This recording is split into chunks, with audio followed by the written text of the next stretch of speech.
Argument Alice, Framework Freddie, Comparison Connie, Structure Sam, Delivery Danny, Rebuttal Rosie are the Dialogy Debate Super Team.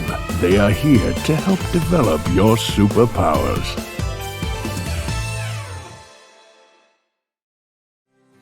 Hi everyone, Framework Freddie here. For today, we will talk about the ethical theory known as consequentialism.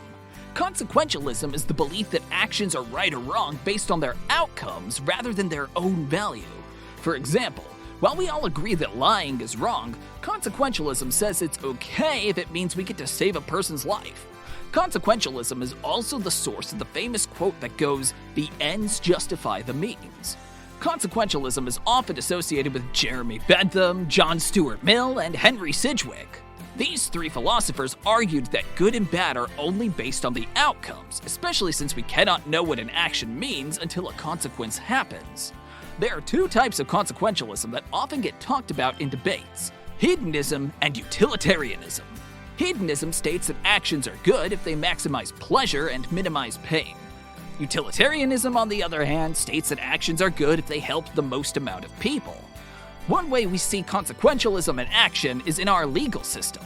We all know that the act of harming others is bad. However, under the framework of consequentialism, it is often allowed in the name of self-defense. We understand as a society that the act of harming is allowed if it means preventing further harm from happening.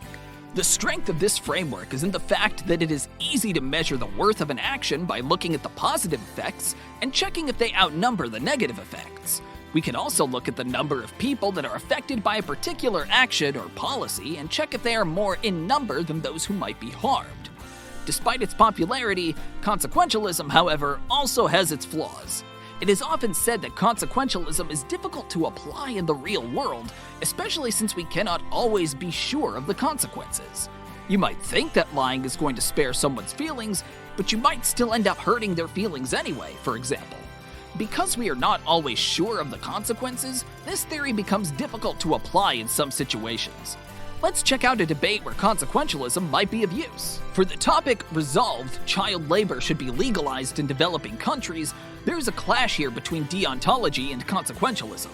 On the con side, there may be an argument that states that child labor is always wrong and should never be allowed because the state should protect the younger population from having to work.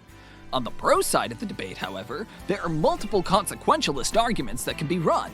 One argument is about how society would be overall better because the economy is improved with more laborers. Another argument is about how children might be able to earn money and go to school because they have been allowed to work. These are all good arguments, but take note that we are not sure if the consequences will happen.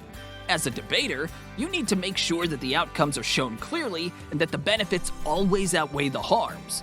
If you wish to use consequentialism in a debate, then that is an important step. Good luck, everyone!